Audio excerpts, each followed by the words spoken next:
esta breve presentación es tratar de definir cómo se constituyen las identidades populares. El campo de lo nacional y popular, al cual se ha referido Agustín en su presentación, se estructura sobre la base de la constitución de un pueblo. Ahora, ¿cómo el pueblo se constituye? Muchas veces se acusa al gobierno de los Kirchner y a otros gobiernos latinoamericanos de ser populistas. Bueno, en un libro sobre populismo que he escrito hace algunos años, he tratado de mostrar que el término populista no debe ser considerado un término peyorativo. Creo que tenemos que hacer con el populismo lo mismo que los cristianos hicieron con la cruz, es decir, transformar un signo de ignominio en algo absolutamente válido y positivo. Entonces voy a empezar por darles un ejemplo concreto de cómo empieza a gestarse la constitución de una voluntad popular. Supongamos, esto es un ejemplo que he usado en un artículo, supongamos que en una cierta localidad un grupo de vecinos presenta un petitorio a la municipalidad para que se cree una línea de ómnibus que los lleve desde el lugar donde la mayor parte de ellos viven al lugar donde la mayor parte de ellos trabaja. Si el petitorio tiene éxito, es el fin del problema. Pero si el petitorio no tiene éxito, existe en ese caso la frustración de una demanda social. Ahora, si la gente empieza a ver que no solamente a nivel de las demandas del transporte, sino a nivel de las demandas de alojamiento, de las demandas de escolaridad, de las demandas de seguridad, de las demandas de salud, estas demandas tampoco son satisfechas, en ese caso, entre todas estas demandas se empieza a crear una cierta solidaridad. La gente empieza a verse como una entidad colectiva múltiple enfrentada con el poder existente. Y cuando tenemos esto, tenemos una situación prepopulista. ¿Cómo, por consiguiente, se va estructurando el pueblo concebido de esta manera? Cambiemos de ejemplo. Supongamos que tenemos un régimen altamente represivo y que, es decir, que no absorbe institucionalmente ninguna de las demandas sociales y que además es represivo. Y que en cierto momento en una localidad un grupo de obreros metalúrgicos, para imaginar un ejemplo, comienza una huelga por el alza de salarios. Esa es una demanda particular, alza de salarios, pero por el hecho de que esa demanda tiene lugar en el contexto de un sistema represivo, inmediatamente es vista como un acto contra el sistema. Es decir, que la demanda aparece internamente dividida entre su particularidad específica, el alza de salarios, y una cierta universalidad potencial mayor. Porque existe esta segunda dimensión de universalidad, esa movilización obrera alimenta en una localidad vecina una movilización estudiantil por reformas en el sistema educativo.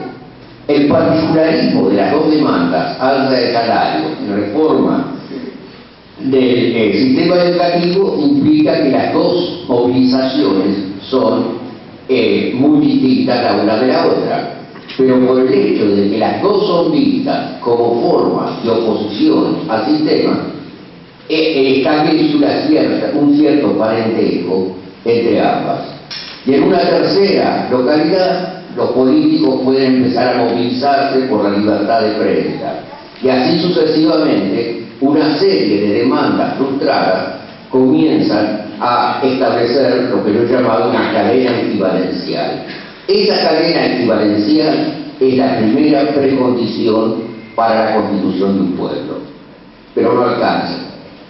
No alcanza porque en cierto momento lo que se va a necesitar es algún tipo de símbolo, algún elemento que unifique la totalidad de la cadena.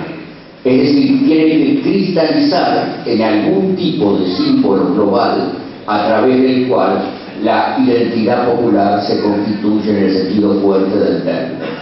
Ahora, ¿cuáles son los medios de representación? Evidentemente solo las demandas individuales. Ahora, si una demanda individual puede llegar a ocupar la totalidad, para pasar a representar, hacer el momento de cristalización de la totalidad de esa cadena. Por ejemplo, en el caso de solidaridad en Polonia, las demandas de solidaridad y los símbolos que estaban asociados con ella eran al comienzo simplemente las demandas y los símbolos de un grupo restringido de trabajadores en los obreros, en los ingenieros Lenin de Dansk. Pero por el hecho de que esas demandas ocurren en el contexto de un sistema altamente represivo, muchas otras demandas empiezan a expresarse a través de los símbolos de solidaridad. De solidarios, ¿no? Entonces, este significante, este elemento simbólico que unifica la totalidad de una cadena, es primeramente lo que nosotros llamamos un significante hegemónico.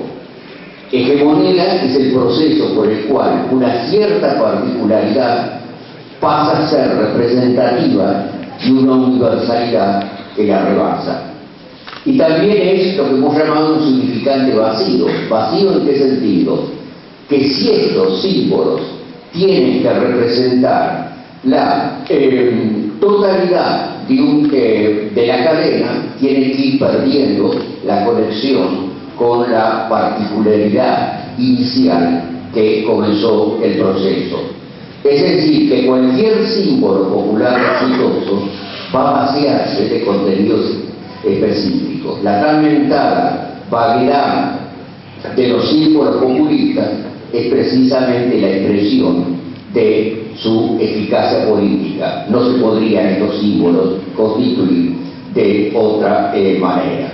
Y esto, yo estoy dando el ejemplo de la pluralidad de las demandas y la centralidad de un elemento que las aglutina en términos positivos, la constitución de un pueblo, pero también una contrahegemonía conservadora o reaccionaria opera de la misma manera. Los manifestantes del Monumento de los Españoles el año pasado en la Argentina tomaron los significantes del campo como elemento aglutinante, pero la mayor parte de los que estaban en la manifestación del movimiento de los españoles le importaban tres cominos la cuestión del campo, simplemente era la forma de crear una oposición frente al régimen popular.